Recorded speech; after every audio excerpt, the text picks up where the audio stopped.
বিগত আমলে আপনি কোনো জুলুম অবিচারের শিকার হয়েছেন কিনা এই বিষয়ে আপনার অভিজ্ঞতা জানতে চাই। ভাই,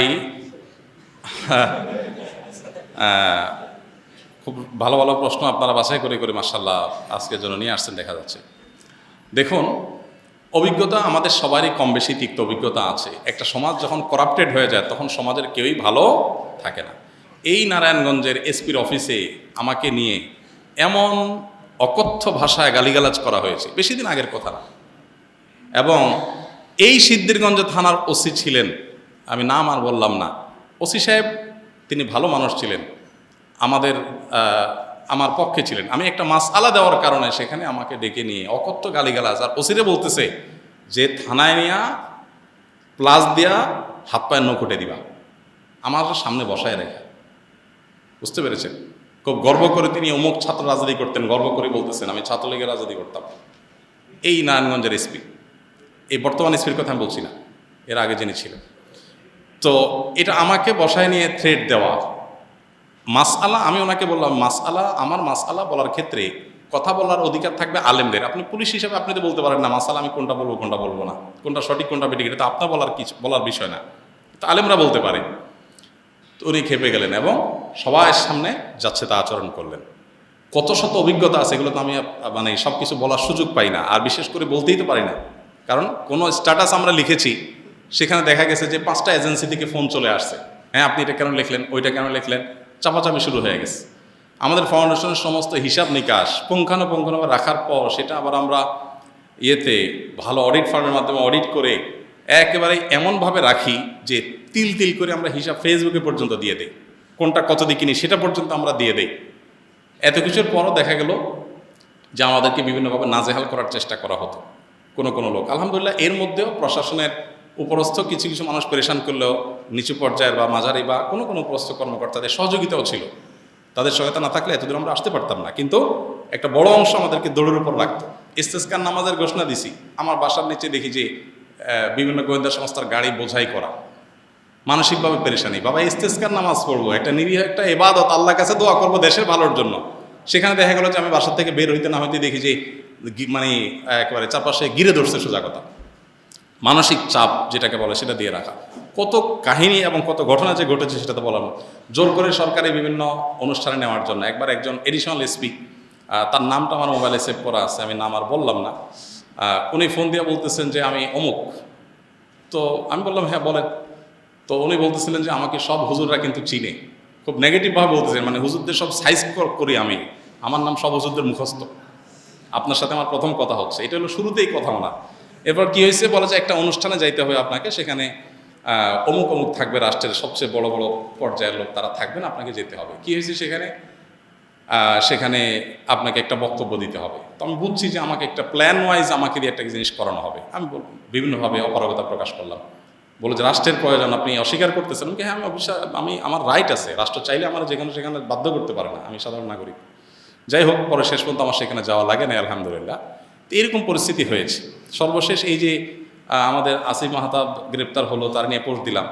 আমাকে আমার এক ভাই সোর্স তিনি বললেন যে ভাই আপনি বাসায় থাকেন না। তো রাতে, এই কয়দিনের আগের কথা, রাতে যায় আরেক বাসায় যায় শুইতাম। এই কয়দিন আগের কথা, আগের বাসায় গিয়ে পালায় থাকতাম। একদিন আসরের পরে বাসার সামনে মোটরসাইকেলে 2টা লোক আসছে। আমার বাসা এমন এক জায়গায় আশেপাশে কোনো মানুষজন নাই, এখানে কেউ রিক্সাও চলে না, কোনো সাধারণ গাড়ি দিয়ে নিজস্ব গাড়ি ছাড়া যাওয়ার সুযোগ নেই। এরকম একটা জায়গায় থাকি আমি, সব মরুভূমি, আশেপাশে ঘাস, মানুষজন নাই। সেখানে কোনো মানুষ আসা তো স্বাভাবিক না। 2জন মানুষ আসরের আগ থেকে আইসা অপেক্ষা করলো। তারা মনে করেন এত লম্বা সময় আসে, নিশ্চয়ই ওয়াশরুমে গেছে লম্বা সময় ধরে। মাগরিবের নামাজ পড়লাম, ওযু ছাড়াই নামাজ পড়লো আমাদের সাথে। ওখানে যে জামাত হয় এটা জানার কথা না, আমার বাসার নিচে গ্যারেজে ছোট্ট করে একটা রুমে আমরা জামাতে নামাজ পড়ি। যাই হোক, এরপরে যাওয়ার সময় আমাদের একজনকে জিজ্ঞেস করলো অমুককে তমুককে, নাম জিজ্ঞেস করলো, তখন আমরা বুঝলাম যে এটা সংস্থার লোক। তো এইভাবে দৌড়ের উপরে এদেশের সবাই কম বেশি ছিল, নানাভাবে ছিল। আমার নামে ফাইল তৈরি করা হয়েছে, এমন ফাইল হয়েছে যে আমাদেরকে অনেকে বলতো যে আপনার ফাইল এমন মোটা হয়েছে যে কোনো মুহূর্তে আপনাকে ধরবে। এই আন্দোলন যদি না হইতো আর সফল যদি না হইতো তো হয়তো এরপরে আমাদেরকে আয়নাঘরে যাওয়া লাগতো। বুঝে আসছে কথা?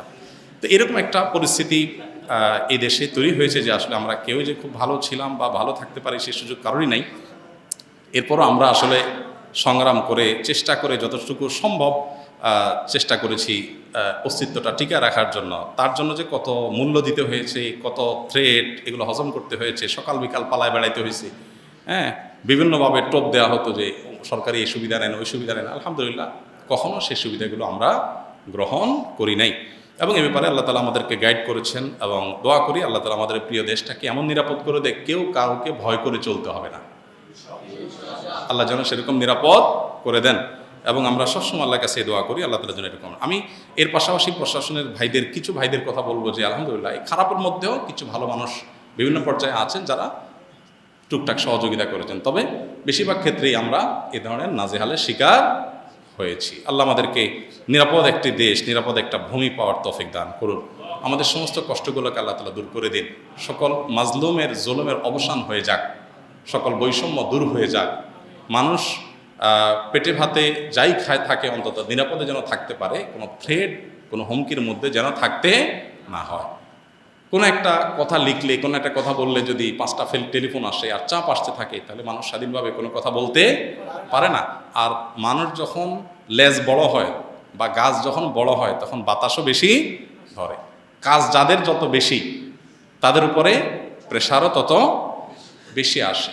আল্লাহ তাআলা এই প্রেশার মুক্তভাবে, অন্তত অন্যায়ভাবে যে প্রেশারগুলো হয় এগুলো মুক্তভাবে আল্লাহ তাআলা আমাদের সবাইকে এই প্রিয় মাতৃভূমিতে চলার তৌফিক দান করুন। আমি হানাফি মাযহাবের অনুসারী, আমার 2 মেয়ে 1 ছেলে। আমার ছেলে মেয়েদের লেখাপড়া নিয়ে হতাশাগ্রস্ত, কারণ আমি আমার সন্তানদেরকে ইসলামিক শিক্ষা শিক্ষিত করতে চাই। এই জন্য আপনার প্রতিষ্ঠানে যোগাযোগ করেছিলাম। জানতে পারলাম আপনার প্রতিষ্ঠানে ক্লাস 4 পর্যন্ত ক্লাস চালু আছে। আমার 1 মেয়ে ক্লাস 4, একজন ক্লাস 5 এমত অবস্থায় আমার সন্তানদের। যাই হোক, অনেক লম্বা চিঠি দেখা যাচ্ছে, যাই হোক তাও পড়ে ফেলি। আমার সন্তানদেরকে আপনার প্রতিষ্ঠানের মতো অন্য কোনো ভালো মানের প্রতিষ্ঠানের জন্য দেখুন। আপনার প্রতিষ্ঠান ছেলেকে, আপনাদের অনেকেই আছেন ছোট ভাই বোন অথবা নিজের ছেলে মেয়ে, তাদেরকে কোন প্রতিষ্ঠানে পড়াবেন এটা নিয়ে আপনারা পেরেশানিতে আছেন। আমাদের প্রতিষ্ঠানে বাহির থেকে বাচ্চা নেওয়ার খুব বেশি সুযোগ নেই। 500 বেশি স্টুডেন্ট, 2 শিফটে আমাদের পড়াইতে হয়েছে এতদিন। এখন 1 শিফট করতে গিয়ে আমাদের অনেক কষ্ট, ছোট্ট জায়গা হচ্ছে না। তো আমরা আসলে বাচ্চা খুব বেশি নিতে পারি না। তারপরও নভেম্বর ডিসেম্বরে ক্লাস 4 পর্যন্ত, সামনের বছর 5 পর্যন্ত আমরা নিতে পারবো। কোয়ালিটি নিশ্চিত ধরে রাখার জন্য আমরা পরিমাণ বাড়াইতে পারি না। তো আপনার বাসা আশেপাশে কোন প্রতিষ্ঠানে দিলে ভালো হবে এটা জানার জন্য আপনি কোনো ভালো আলেমের শরণাপন্ন হন। যদি আমাদের সহযোগিতা চান তাহলে আসন্ন ফাউন্ডেশনের অফিস টাইমে যাবেন, সকাল 9টা থেকে বিকাল 5টা পর্যন্ত। শুক্রবার ছাড়া যে কোনো দিন গেলে সেখানে আলেমরা, আমাদের তৈরি করা হাতে গড়া ট্রেনিংপ্রাপ্ত আলেমরা আছেন, ওনারা ইনশাআল্লাহ আপনাকে গাইড করবেন। যদি আমার কাছে পাঠানোর প্রয়োজন মনে করে ওনারাই পাঠিয়ে দেবেন ইনশাআল্লাহ। আপনাদের সেই সহযোগিতার জন্য আসন্ন ফাউন্ডেশন সবসময় খোলা আছে। জাযাকুমুল্লাহ খের। আল্লাহ আমাদের সবাইকে কল্যাণ পথে রাখুন, আমল করার তৌফিক দান করুন। সুবহানাল্লাহ ওয়া বিহামদিহি, সুবহানাকাল্লাহুম্মা ওয়া বিহামদিকা, আশহাদু আল্লা ইলাহা ইল্লা আনতা।